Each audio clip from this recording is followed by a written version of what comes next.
Pozdravljeni. Nikoli ni prepozno, pravijo. Mi pa bomo tokrat dejali, nikoli ni prezgodaj. Zato vam predstavljamo že drugega kandidata, ki se bo jeseni potegoval za mesto predsednika države. Prijateljeval je z doktorjem Jožetom Pučnikom, kot minister se je soočal s šolskimi težavami, trenutno pa je razpet med Brusljem, Strasbourom in Ljubljano kot predstavnik skupne Evropske unije. Doktor Milan Zver, dobrodošli v našem studiu. Dober dan. Počitnice so za nami oziroma prazniki, ste si kaj oddahnili? Moram priznati, da sem po dolgem času sem si vzel nekaj časa zame, pa za svoje ožje družinske člane, tako da je bilo kar prijetno zadnje dni. Prihodnje leto naj bi bil 2. maj črtan z liste dela prostih dni. Delavci pa, tako govori sindikalist Dušan Semolič, od tega ne bodo imeli nič. Po vašem mnenju, bi delavci morali dobiti kos pogače oziroma kam bi se moral steči ta denar? Ja, jaz mislim, da bo ukinitev tega prostega ne prispevala recimo k boljši gospodarski rasti in bo imela nekatere pozitivne gospodarske učinke zagotovo, ne? Ja, za delavce pa verjetno ne, razen morda bo kaj padlo več zraven pri plači. Sicer pa je znano, da Evropa ne praznuje 2. maja, da tega praznika ni, da Slovenija ni med državami, ki bi imeli premalo praznikov ali prostih dni, tako da ekonomija pa zahteva nekatere svoje stvari in jaz mislim, da je to zlasti v tej krizi za globalno gledano, za gospodarski sistem kar dobro, da se število prostih dni nekoliko zmanjša. Ampak smo nekako pa s tem praznikom pokazali, da cenimo delo kot vrednoto, da ščitimo delavca na nek način, da mu damo čas za počitek. S prazniki se ne pokaže odnos do dela, ne? Tudi sicer je v sodobni družbi tako, da bi delo moralo postati malo večja vrednota, kot je.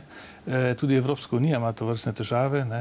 Če se spomnite velike debate v Veliki Britaniji pred 2 letoma, tam so ugotavljali, da postaja sodobna družba ne dela, torej industrijske dobe. Konec je prihaja neka postindustrijska doba, kjer ljudje iščejo drugačne vzorce preživljanja in dela in tudi sicer se manuelno delo skoraj izginilo, ne? Torej ni več istega prizvoka pravega, kako omenimo besedo delo, da razmišljaš o industriji, o fizičnem delu in tako naprej.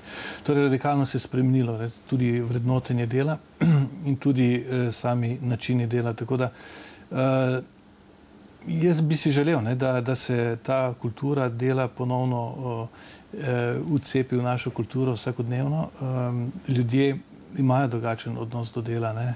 In mogoče tudi bo struktura gospodarstva taka, da bo dela vse manj, ne? In da bo vse več ljudi živelo v brezdelju ali pa se bo lahko tudi preživelo brez dela, ne? Ampak vendar je treba reči, da je naša civilizacija zrasla na delu, na nekem proaktivnem odnosu do dela. Naša civilizacija temelji na zasebni pobudi, ne? Da iščeš v družbi neke niše, kjer lahko uspeš in kjer si uspešen, ne? In delo je ena ključnih stvari, s katero si lahko tudi materialno obogatiš ali pa ohraniš ali pa pridobiš neki dober standard. Torej, naša generacija bo že kar usvojena na to, da je delo pomembna vrednota v človekovem življenju in jaz upam, da bomo tudi v Sloveniji dosegli neko pričakovano mejo, to pomeni 3/4 ljudi starih od 20 do 65 leta, ki bodo delali, ne? To je neka meja, kjer lahko rečemo, da je družba dobro zaposlena oziroma da je dela dovolj. Danes, ko pa je kriza, je pa seveda problem, ne? Mladi težko najdejo delo, velika brezposelnost in kriza ne bo udarila prav mlade. Pa ne samo tiste, ki niso zaposljivi, ki nimajo dovolj izobrazbe, ampak tudi tiste, ki imajo izobrazbo, ne? Pa ne najdejo dela, ne? Ti so še posebej tarča recimo vseh teh negativnih stvari. To je zagotovo velik izziv za vlado, kako rešiti te probleme. Ampak recimo pa ostaniva midva še pri praznikih. Ste se 27. aprila udeležile proslave ob dnevu upora proti okupatorju? Ne. Zakaj ne? Nekoliko so jo preveč spolitizirali to proslavo, ne? Tudi če bi bila nekoliko bolj uravnovešena politično, ne? Če ne bi bilo takšna, kot je bila, bi se še mogoče udeležil. Upor je recimo ena taka pomembna vrednota in slovenski narod je lahko preživel svojo zgodovino v tem križišču in stičišču raznih kultur, tudi zato, ker je se znal upreti na pravi način, v zgodovini, tudi z orožjem, ko je bilo potrebno. Še bolj pomembno je, da se je s peresom in s kulturo uprl in ohranil svojo identiteto skozi to viharno zgodovinsko obdobje.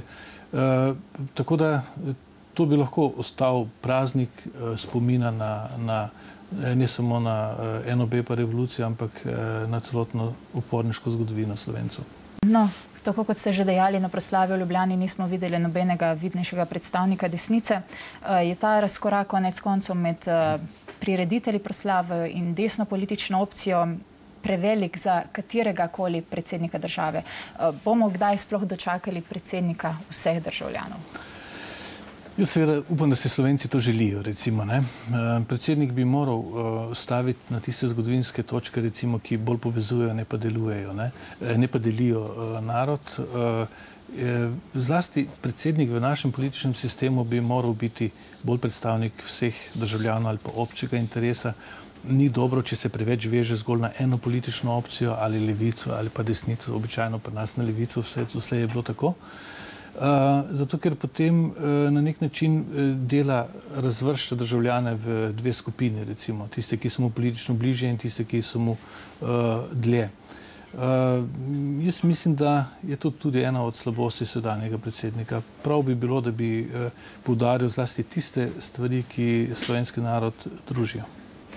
Udeležitev na proslavi menite, da ne bi bila povezovalna v vašem primeru?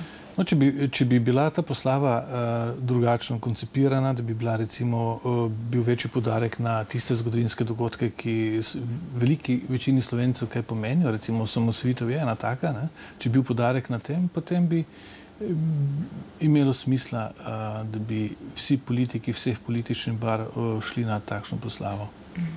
No, Slovenija v teh časih zagotovo potrebuje združevalno silo, če lahko temu tako rečem. Potrebuje nek kažipot, ki ga pa zdaj išče v Evropi. Pa ima Unija pravi recept, oziroma kot bi vi dejali, je shujševalna kura javnega sektorja pravi način za reševanje te krize? Ja. Jaz mislim, da ima.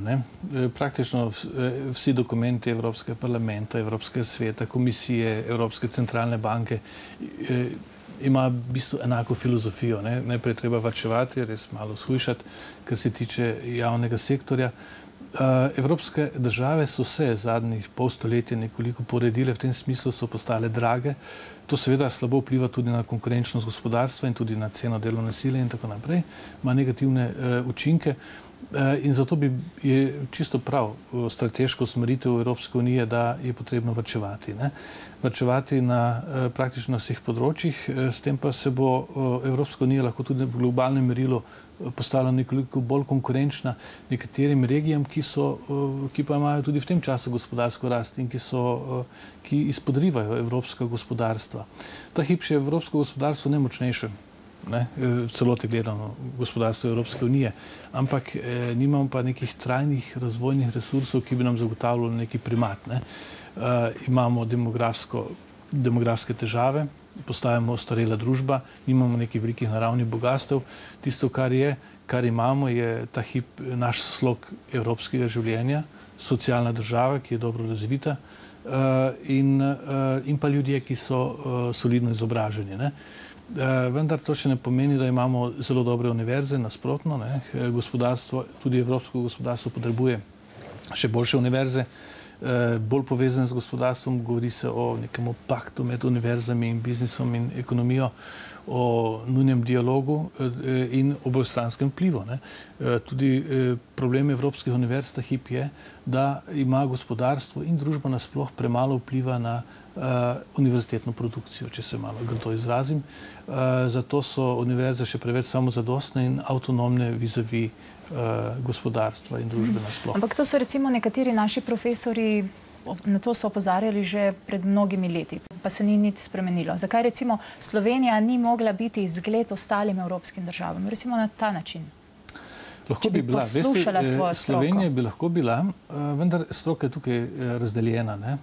Tudi med profesorji, šarm stare univerze industrijskega tipa, Humboldtovega tipa še kar živi, ne, to pomeni, da so maksimalno avtonomni in da dobijo podporo države. Sodobni tip univerze, tako imenovana tretja generacija univerze ali pa tretja misija univerze, ki prihaja, ne, je odprta univerza, ne, je vržena tudi na trg, tudi v globalni trg, prodaja svoj know-how, to je dodatna funkcija, torej ni zgolj raziskovanje z lastne potrebe in pa prenos znanja do študentov, dve glavne funkcije klasične univerze, ampak tudi prodaja svojega znanja. To pomeni, da mora biti res v tesnem stiku z gospodarstvom in oboje imajo korist od tega, ne. Torej, to pa univerze omogoča tudi večjo avtonomijo, kadar imaš ti različne vire financiranja, ko nisi samo odvisen od države, potem si lahko veliko bolj avtonomen. Danes bi moral rektor Pejovnik razmišljati o tem, kako naj reformira univerzo, ki je samo privesek državnega proračuna, ne. Univerza bi se morala drugače obnašati in biti veliko bolj avtonomna od politike, to pa pomeni, da se mora tudi poiskati dodatne druge vire financiranja. To je tip sodobne univerze, ne takšna, kot jo imamo danes. Recimo Ljubljanska je prevelika, premalo fleksibilna in premalo odprta. No, če ostanemo pa vendarle pri gospodarstvu in javnem sektorju, zategovanje pasu v javnem sektorju zagotovo prinaša tudi manjšo potrošnjo, kar posledično pomeni spet krčenje gospodarstva. Ali tisti, ki na to opozarjajo, preprosto nimajo prav? Razložite nam. Ja, mislim, da nimajo dovolj prav, recimo. Niso ti modeli razvoja ali pa izhode iz krize niso črno-beli, ne. Več ali manj se tudi prekrivajo, ampak vendarle nekako dva koncepta pa se data izluščiti iz tega. Prvič, lahko tudi v slovenski politiki zaznamo dva pristopa. En je tako imenovan, lahko pogojno imenujemo keynesijanski, ne, ki je vendarle temelji na večji potrošnji, ki naj posredno tudi vpliva na večjo produkcijo, recimo, ne. Drugi pa je bolj konzervativen, ki temelji na nekem pravilu, da več kot se zasluži, ne, se ne more porabiti, recimo, in se v skladu s tem vodi tudi neka racionalna ekonomska politika in tudi finančna politika, ne, tudi proračunska politika. Torej, čim manjši dolg. Nenazadnje sta to dva koncepta, ki so tudi splošno v svetu dokaj sprejeta, ampak ta hip prevladuje vendarle ta drugi koncept, ne. Torej, ne prevelika poraba, zato ker evropske države in pa evropske javne inštitucije že itak preveč porabijo, ne. In tudi to, ker se preveč porabi, ker smo imeli preveliko zadolževanja, duši gospodarski razvoj. Kaj bi bilo Slovenijo, če bi nadaljevali z politiko, ki je bila začeta leta 2008, 2009, 2010, 2011, z velikim zadolževanjem? Jaz ne vem, direktno gremo v smeri prepada oziroma bankrota in tega si mlada Slovenija po 20 letih seveda ne bi smela privoščiti. No, ampak tako opozicija kot sindikati pravijo, da vlada poskuša skregati javni in realni sektor. Verjetno bi s tem mogoče tudi pridobila kakšen glas več na morebitnem referendumu. No, mislim, da vlada ne poskuša skregati, saj nisem imel takšnega občutka, ampak vendar je treba pa priznati, ne, takrat, ko so javni sektor stavkal oziroma del javnega sektorja, ko je stavkal, je vendarle bila to svojevrstna nezaupnica ali pa nefer poteza do realnega sektorja, kjer so morali delavci za veliko nižje plače, v precej slabših pogojih, razmerah, pridno delati, ne. In nenazadnje bi morali še vsi plačati to stavko, ne, javnega sektorja. Ta hip ima slovenski javni sektor približno za 1/3 ali za 30 odstotkov večjo plačo kot realni sektor. V Evropi je, v državah OECD je ta razlika samo 10 odstotnih točk, ne pa 30 kot pri nas, ne. Tako da tukaj pač treba pogledati realno sliko in mislim, da ta stavka ni bila čisto upravičena. Mislim, da bo v tej krizi, da bo tisto, kar bo najpomembnejše to, da bodo ljudje uvideli, da so varčevalni ukrepi zares nujni. A to je mogoče le, če se ne počutijo ogoljufane. S tem pa v Sloveniji recimo se velikokrat sliši menedžeri, ki dobivajo ogromne odpravnine za nedobro opravljeno delo, pa prepočasni sodni postopki, neverodostojni poslanci. Kako ljudi prepričati, da bodo ravnali prav, če nimajo pravega zgleda? To je problem vseh oblasti, recimo, da poskušajo ohranjati visoko legitimnost in pa podporo v javnosti, ampak v sodobni družbi to politike ravno ne rata najbolje, niti ne bolj demokratičnim ustanovam, kot sta parlament, ne, ali pa demokratično izvoljeni poslanci. Treba vendarle reči, da si poslanec mora pridobiti pravico, da upravlja določen poklic neko časovno obdobje na volitvah, tako da ima neko legitimnost tam po sebi. Pa vendarle ljudje bolj kot na zdravnike, šolnike ali pa bankirje, direktorje gledajo ravno na politike, ne, in njihovo obnašanje so do njih najbolj kritični. In zanimivo, recimo tudi v javnomnenjski podpori ima politika izjemno nizko mesto, ne. Tudi parlament ima nizko mesto, ne, kar je za demokratično kulturo nekoliko čudna ali pa neprijetna stvar, ne. Res je, ljudje upravičeno pričakujejo, da bodo tisti, ki imajo, tudi varčevali oziroma da bodo delili breme krize, ne. In zato je prav, recimo, da bi se tisti, ki so v tem času veliko olastninili na nezakonit način ali pa divje privatizirali, v 90-ih letih je bil izraz divja privatizacija, ki jo je omogočila še prejšnja zakonodaja ali pa neobstoj prave zakonodaje. Jaz vedno pravim, tajkunizacija se je začela pri nas v koncu 80-ih let z Markovičevo zakonodajo. Ne. Takrat so bili prvič omogočeno, da so tisti, ki so bili pri koritu, izplačevali plače v deležih lastninskih in tako naprej, in to se seveda nadaljevalo. Potem je bilo še vrsto drugih načinov, kako so si nekateri zasebniki privatizirali družbeno lastnino, ki je bila ustvarjena skozi desetletja. Ne. Mi smo rekli družbena lastnina oziroma javna ali pa državna lastnina. Skratka, to, kar se je pojavilo po letu 2000, ne, ko smo začeli govoriti o tajkunih, ima praktično globoke korenine že ves čas tranzicije, pa že od konca socializma naprej, ne. Ampak če gremo recimo k konkretnim rešitvam tega. Recimo sedanji predsednik Evropskega parlamenta Martin Schulz je dejal, da bi neki menedžer za svoje poteze nagrado lahko zahteval šele čez 5 let. Kaj pravite na to? Ja, ko se pokaže učinki njegovega dela, ne. Mislim, da so največji krivci za svetovno gospodarsko in finančno krizo bili prav finančni menedžerji, ne, torej finančni sektor, ki pa so istočasno bili, to je pa paradoks, najbolj nagrajeni za svoje delo. Torej, kratkoročni učinki, ne, so si izplačevali res plače ali pa nagrade na podlagi kratkoročnih učinkov, dolgoročno pa so peljali velike finančne sisteme v pogubo in ne nazadnje cele sisteme, cele države v težko situacijo, ne. Še eno tezo Martina Schulza imam. Grčija in Slovenija imata podoben problem, pravi, in sicer, da davkov ne plačujejo tisti, ki imajo v resnici denar. Pri nas verjetno obstaja 101 tisoč in en način, kako se izogniti plačevanju davkov oziroma kako plačati čim manjše prispevke.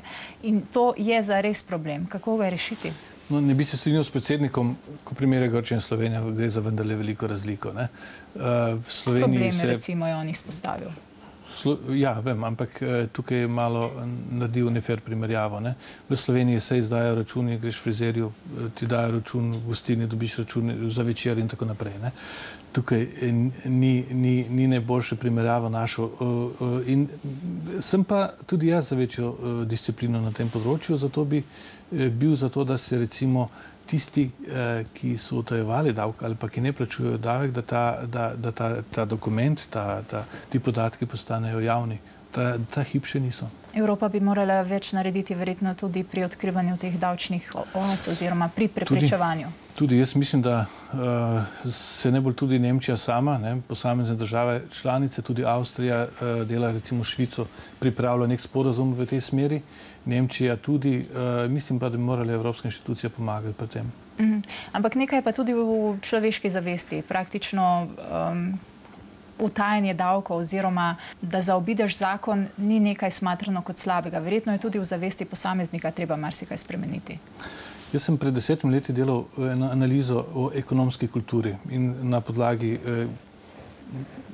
neke velike svetovne raziskave vrednot smo potegnili nekatere podatke ven in delali analize, in tam je bilo vprašanje, ali bi se izognili plačilu davka, če bi se dalo, ne.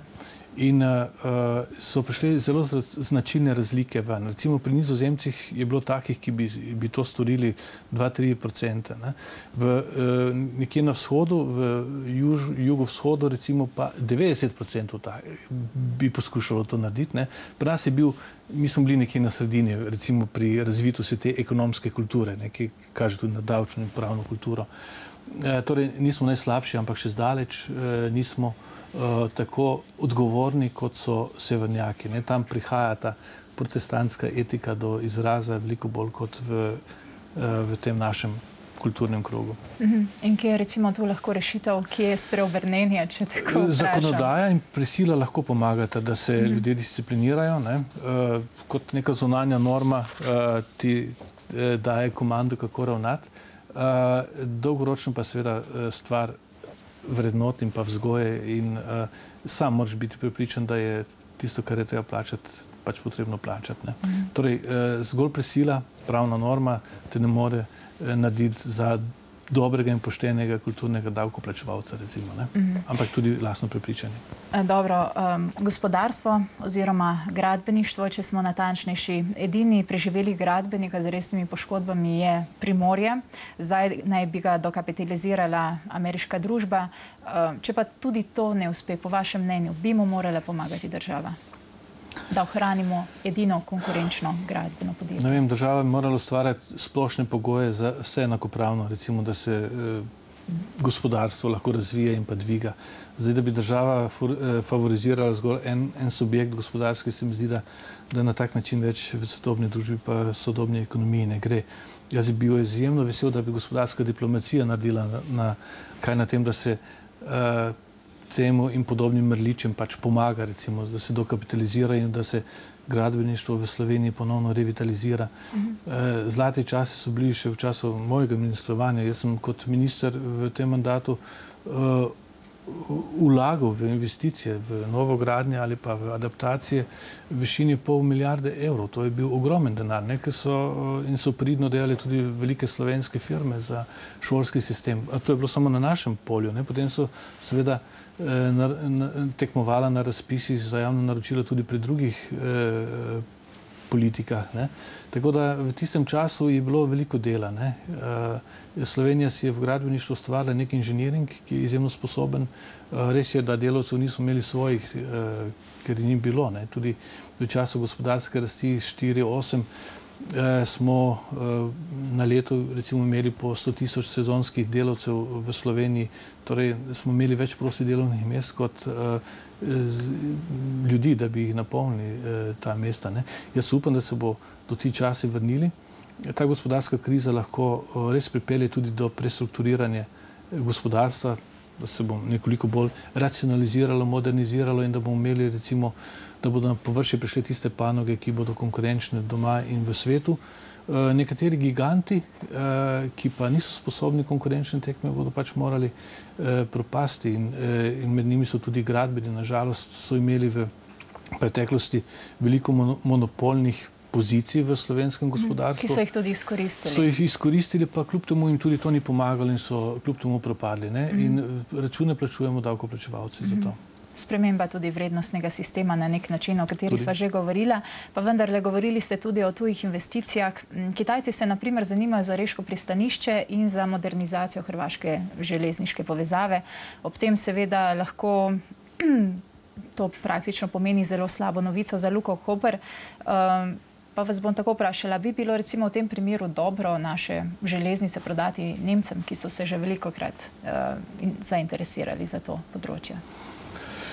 Ja, jaz mislim, da če bodo zagotovili, da se bo proizvodnja nadaljevala oziroma da se bo gradil drugi tir in da ne bo kakšne velike spremembe namembnosti recimo tega pristanišča v prihodnje, mi bi krvavo potrebovali vsak svež denar, ne samo na področju Luke Koper in pa železnic, ampak tudi na vseh drugih področjih. Slovenija je bila izjemno zaprta v zadnjih 20 letih. Na ta način smo si naredili večkratno škodo. Na eni strani smo branili domače monopole, recimo Petrol je bil tipičen tak, ko smo postavili Shellu nemogoče pogoje za vstop v slovenski trg, je seveda se Petrol razširil, istočasno pa je nastalo tudi zaradi zaprtja trga veliko slabega, recimo. Tudi na drugih področjih, energetike in podobno, smo imeli zelo zaprte sisteme. Slovensko gospodarstvo je bilo od vseh tranzicijskih gospodarstv najbolj zaprto. To kažejo statistike. Recimo delež tujih investicij v posameznih državah. Mi smo še tam do leta 2004, vem, bili na repu. Za kasneje točno ne vem podatkov, ampak takrat sem še bil na univerzi in smo te podatke bolj sledili. Torej smo bili zaprt sistem in s tem smo si naredili ogromno škode. Gospodarstvo bi se hitreje prestrukturiralo, prilagodilo bolj tržnim zakonitostim, zahtevam. Mi smo pa praktično umetno podpirali nekatere domače gigante, ki so kasneje itak propadli in se sprivatizirali. Tako da marsikdo je govoril o nacionalnem interesu, pa ni šlo za nacionalni interes. Srebrnina, ki je potemnila, ali bi lahko rekli. No, poslanstvo predsednika države je tudi to, da predstavlja državo v svetu. Gospodarska diplomacija je lahko seveda pomemben del tega, a je hkrati tudi spolzek teren. Spomnimo se samo obiskov, naprimer Boruta Pahorja pri libijskem mogotcu Gaddafiju. Bodo pri vas človekove pravice nastopile pred ekonomskim interesom? No, zagotovo, vse pri predsedniku države mora biti to tako. Jaz tudi razumem šefa izvršne oblasti, da poskuša narediti vse, da potegne kakšen svež denar v državo, da pomaga revitalizirati gospodarstvo. Smola je bila taka, da smo se v preteklosti prevečkrat navezali ali na Belorusijo ali na Libijo, skratka na režime, ki nam niso v čast. Mislim pa, da bi, če bi pravi čas odprli trg, da bi uvedli kakšne olajšave za to investicije, da bi lahko živeli recimo v nekem sožitju tudi z zahodnimi bogatimi ekonomijami. Ampak zagotovo je treba vedno tehtati tudi človekove pravice in pa gospodarski interes. Slovenija ima gospodarsko diplomacijo, tudi politična diplomacija se mora bolj ukvarjati z gospodarskimi problemi, to tudi drugi diplomati počnejo, drugih močnejših držav iščejo niše gospodarske za sodelovanje in za plasma svojega kapitala in pa podobno in ne vem, zakaj tudi Slovenci ne bi bolj. Lahko se nam zgodi recimo tudi kakšno skrčenje diplomatsko-konzularne mreže v svetu v prihodnje, ampak tudi to bo moral biti predsednik pleten, vlada bo pripravila recimo en predlog, ki ga mora kasneje potrditi tudi parlament oziroma pristojni parlamentarni odbor. Na koncu seveda predsednik države v okviru svojih pristojnosti da ukaz za zaprtje in recimo lahko se tudi na tem področju kaj prišpara, še zlasti, če bomo uvedli oziroma ko se bo bolj razvila tudi ta skupna evropska zunanja politična mreža, kjer bi tudi Slovenci radi nekoliko bolj participirali. Ampak jaz mislim, da je to dobra pot tudi za manjše države, lahko veliko prihranimo, če izkoristimo že obstoječe diplomatsko-konzularno predstavništvo Evropske unije, ki nastaja, ta mreža nastaja in mislim, da je to za male države dobro. No, tudi v tem primeru bi se morali gospodarska diplomacija. No, pa vas bom še tole vprašali. Evropskega prvenstva v nogometu v Ukrajini bi se udeležili? Veste kako? Jaz bi se, ampak ko sem slišal za prve grožnje o bojkotu in odpovedi, sem se spomnil časa slovenskega predsedovanja Evropske unije in ravno v tem času so se delale priprave na olimpijske igre v Pekingu. Takrat sem bil na moje veliko presenečenje vprašan po eni seji sveta, ali podpiram predloge dela politike v Zahodnji Evropi, da bi bojkotirali te igre. In v trenutku sem se moral odločiti in sem rekel, da ne podpiram. Ne podpiram, čeprav sem se zavedal, recimo, da obstaja kršenje človekovih pravic v Tibetu, ampak kljub temu je namen športa ali pa šport bi moral postati sredstvo za marsikaj drugega, tudi za preseganje političnih konfliktov. Z olimpijado smo na Kitajsko prinesli neverjetne kulturne dobrine ljudem. Mnogi na svet gledajo na Kitajskem drugače kot so dotedaj. In Kitajska se je tudi bila prisiljena tudi zaradi olimpijskih iger nekoliko bolj odpreti svetu. In jaz mislim, da so tudi spremenili deloma politiko do manjšin. In tudi Dalaj Lama je kasneje, nekaj dni za menoj, ponovil isto, da ne bi bilo dobro, če bi Zahod bojkotiral olimpijske igre, predvsem zaradi stvari same, kulture in pa nekega poslanstva športa samega. In nekaj podobnega bi se odločil tudi tu. Razumem nemško kanclerko in še kakšnega predsednika, da se ne bo udeležil otvoritve. To je jasen znak. Tudi takrat se na Kitajskem niso vsi udeležili otvoritve, vsi šefi vlad. In jaz mislim, da je to kar dobro upozorilo ukrajinskim oblastem. Sam šport pa seveda, da bi pa bojkot bil tudi na športnih terenih, proti temu pa sem res. Zdaj pa še tole vprašanje, koliko jezikov govorite? Verjetno so ravno neformalni pogovori med predsedniki tisti, ki največ štejejo. Neformalni stiki so itak najbolj pomembni. Jaz se lahko tako sporozumevam v nemščini, pa v angleščini. Seveda angleščine je največ. V nemščini sem imel skozi celoten šolski sistem. Imel sem tudi francoščino, ampak tukaj sem bolj šibak, recimo v angleščino pa je pač vsakodnevno potrebno uporabljati. Vaš protikandidat Zmago Jelinčič je dejal, da Slovenija v svetu ne uživa več takšnega ugleda oziroma da ga sploh nima več. Kako komentirate? Moj protikandidat ima take jasne sodbe, ki nujno ne držijo, recimo. Slovenija je vstopom v Evropsko unijo, pa tudi v Zvezo NATO in pa še prej z osamosvojitvijo pridobila kar precejšnji ugled. Res pa je, da je nek svoj višek dosegla leta 2008 z predsedovanjem. In celo predsednik Šulc, ki ste ga omenili malo prej, govori v superlativih o tedanjem slovenskem predsedovanju, da smo odlično speljali to svojo vlogo, kljub temu, da je recimo socialist, nima težav, da pohvali desno-sredinsko slovensko vlado, recimo Janševo vlado, ki je takrat upravljala to delo. No, takrat jaz mislim, da je bil tisto nekak vrhunec tudi ugleda, ki ga Slovenija uživala v svetu.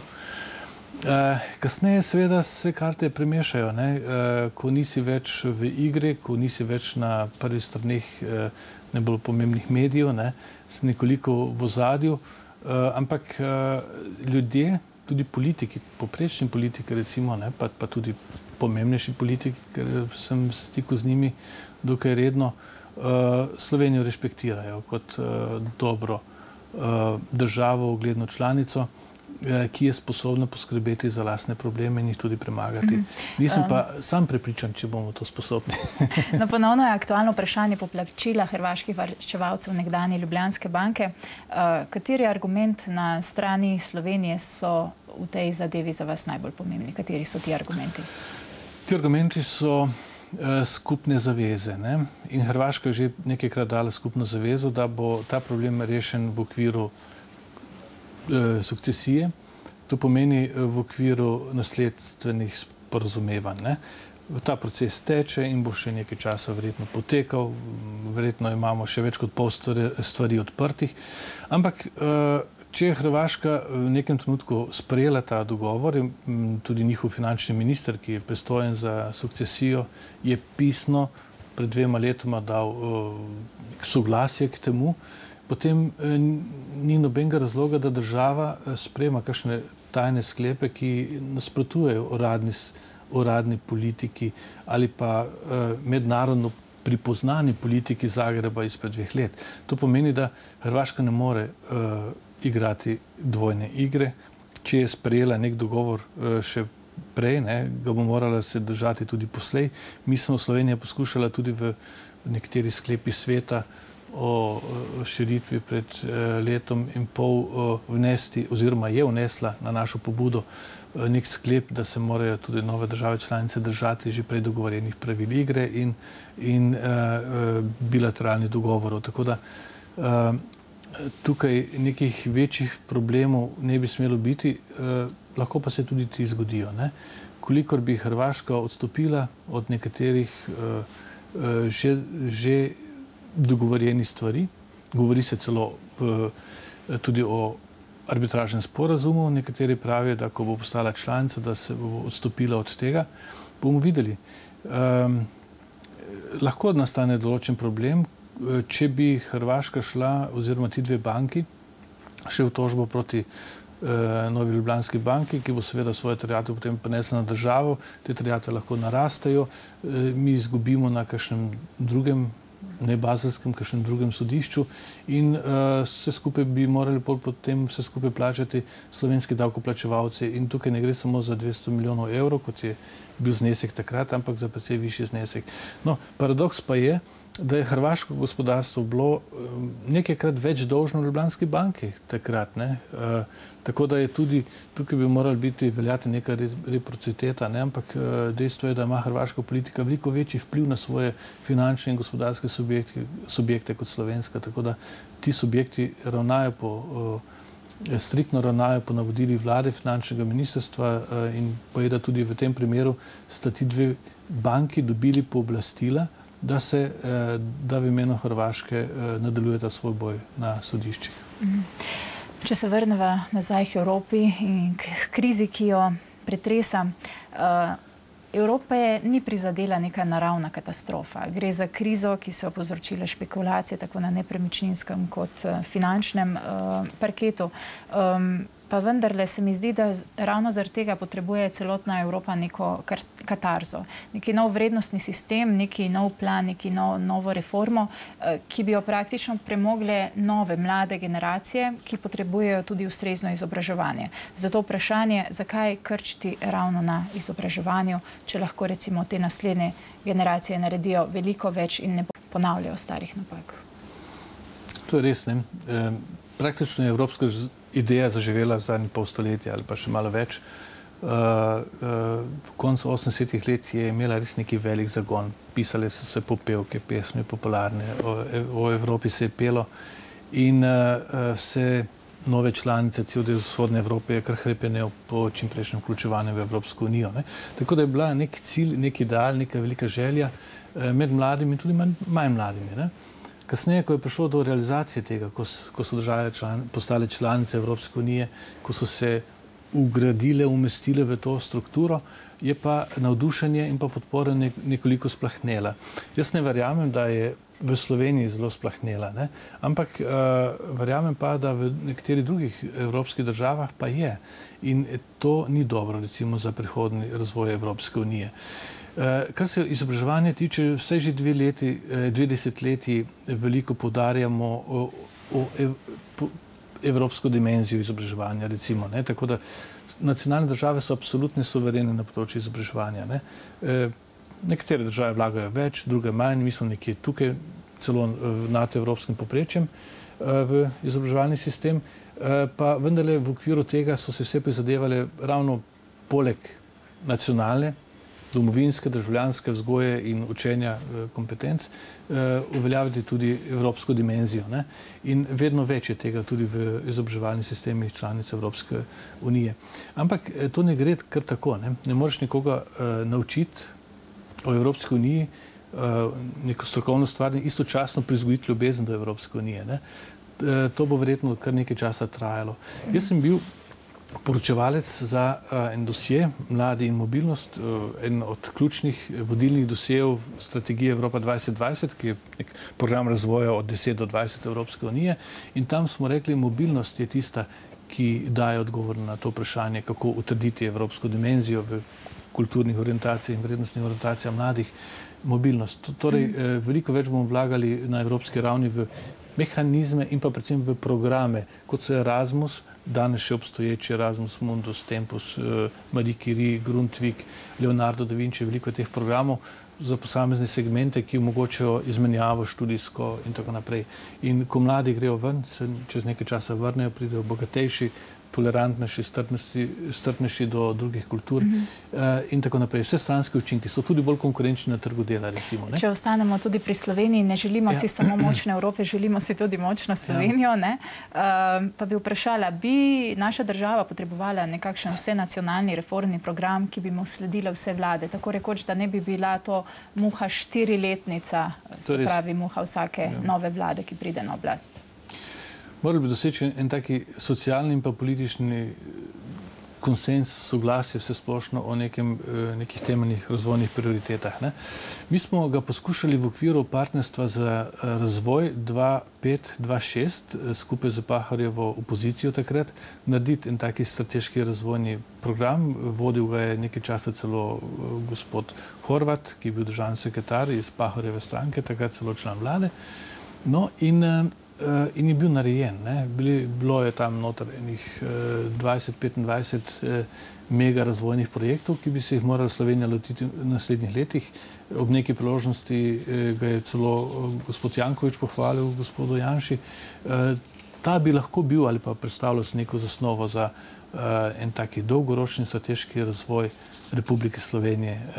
Sedaj pa se res zgodi, da vsaka vlada, ki pride na novo, spostavi svoje usmeritve na zunanjem političnem področju, na področju kmetijstva, na področju kjerkoli že, pa mislim, da to ni potrebno.